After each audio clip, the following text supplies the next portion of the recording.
extrait de Désolé Jean-Pierre, qui est fort à propos, je trouve. Chapitre 4. Se balader en banlieue, quand on a une tête de Français, d'Européen, c'est devenir acteur en temps réel d'un western, mais sans avoir le droit de porter un revolver pour défendre sa peau.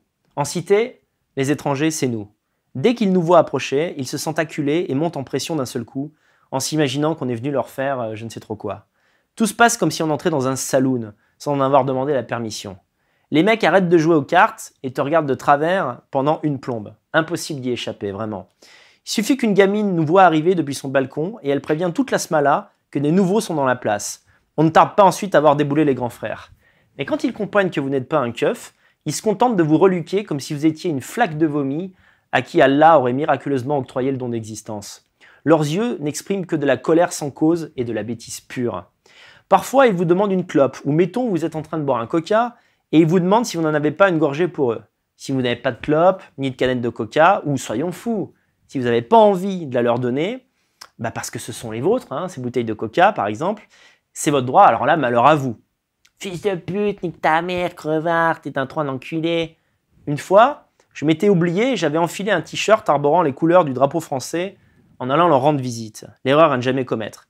Je suis allé distribuer seul dans les mauvais quartiers, mon père ayant chopé la grippe à ce moment-là, des stocks de bonnes annonces. Parce que le personnage de ce livre, désolé Jean-Pierre, a pour travail, en fait, c'est un postier, sauf qu'il n'amène pas les lettres, il distribue des publicités. Je profite pour vous dire ça, c'est que c'est un boulot atroce.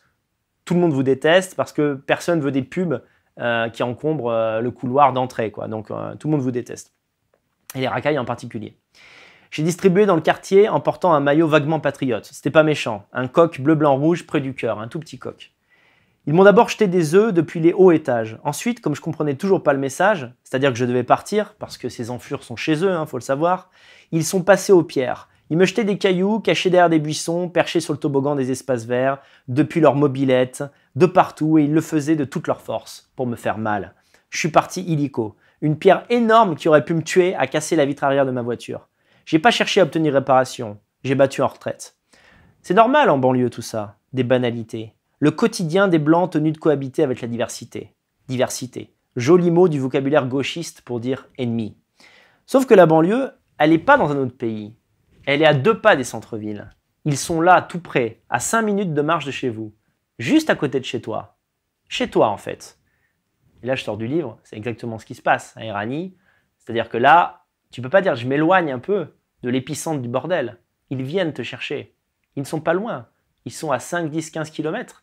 Et si un jour ça leur prend de vouloir faire un rallye en moto et que toi tu es là en mode arrêtez de faire chier, tu peux te faire plomber. Ça va pas plus loin que ça. On en voit traîner de ces racailles devant les gares, dans les fast-food grecs qui n'ont rien de grec, par bande de 3 ou 4 de ci de là. Ce n'est que la face émergée de l'iceberg. C'est rien du tout par rapport au nombre réel qui nous est caché. Les gens ne comprennent pas. Plus on attend avant de changer la donne, plus leurs troupes grandissent à nos frais. Quand nous cherchons à arrondir les angles, eux s'impatientent et n'attendent qu'une seule chose, que la guerre éclate. Ils n'ont pas peur de crever. Ils veulent crever. On dit que c'est le gouvernement ou bien les nationalistes qui cherchent à envenimer les choses. Mais tout ça, c'est des foutaises. Les Arabes de banlieue ne vivent que pour se battre et se confronter aux autres. Vous êtes du genre à contempler un arbre plusieurs minutes en vous satisfaisant du spectacle de ses branches qui tanguent au rythme poétique du vent d'automne, n'est-ce pas? Ça vous ressemble? Très bien. Tant mieux pour vous. Les islamistes ont un projet beaucoup plus simple. Vous tuer. Vous ou les autres. Vous et les autres. Tous ceux qui croisent leur chemin. Quel que soit le pays où il s'installe, l'autre sera considéré comme le fautif unique en cas de problème. Le blanc est responsable de l'ensemble de leurs échecs. Nous sommes coupables de leur nullité extravagante et historique. Pour toujours et à jamais. Ils ont émigré en Norvège, ça se passe mal. C'est la faute des Norvégiens. Ils les ont parqués dans des HLM avec infrastructures modernes, écoles gratuites, centres sportifs, aires de jeux pour enfants, crèches, mosquées. C'est inhumain, on a raté leur intégration. Eux, ils n'avaient rien fait de mal. Le Coran est un livre de paix. Ils ont émigré en Angleterre. Ça se passe mal. C'est la faute des Anglais. Ils les ont parqués dans des HLM avec infrastructures modernes, écoles gratuites, centres sportifs, aires de jeux pour enfants, crèches, mosquées. C'est inhumain. On a raté leur intégration. Eux, ils n'avaient pourtant rien fait de mal. Le Coran est un livre de paix. Ils ont émigré en Belgique, ça se passe mal. C'est la faute des Belges. Ils les ont parqués dans des HLM, etc., etc., etc. Les Blancs ne veulent pas comprendre. Ils n'ont pas d'armes, ils n'ont pas de haine. Les Français sont gentils, tragiquement et irréversiblement gentils. Eux, ils sont armés jusqu'aux dents. Armes blanches, armes à feu, tout ce que vous voudrez. Et ils sont textuellement autorisés par leur livre saint, le seul qu'ils lisent. Ils n'en lisent qu'un et ils le lisent tout le temps, à vous considérer comme des non-humains. Alors comment on fait? Il n'y a qu'au cinéma que l'amour l'emporte sur la haine. Dans le vrai monde, la haine l'emporte sur l'amour, car la haine tue. L'amour consomme, l'amour consume. La haine entretient. Les Tati Daniel, atrabilaires et méchantes, vivent centenaires. Les hommes à cœur de libellule se flinguent à mi-parcours quand ils comprennent que le monde est méchant. Il va falloir s'endurcir un peu, les cocos.